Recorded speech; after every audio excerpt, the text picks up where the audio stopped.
Wasazi ke ukuthi ke sekuzoqala wona ke ama rumors in terms of ama-player movements.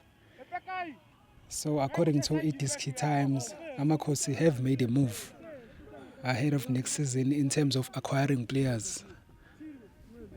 Thiwa ke Amakhosi are in talks or have agreed a deal with Stellenbosch FC defender Thabo Maloisane.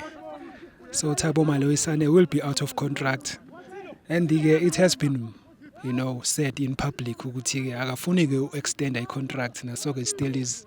So kuthiwa ke Amakhosi have agreed a deal nalo ke player ukuthi lijoineke in the upcoming season. As we know ukuthi ke the likes of Kwinika ngenzeka ke nayashiya. So Amakhosi are trying to make sure ukuthi ke lapha kwi center back ba booster ba add ama quality players bazokwazi ke ukuthi ke baqinise ke kakhulu lapha ngemuva.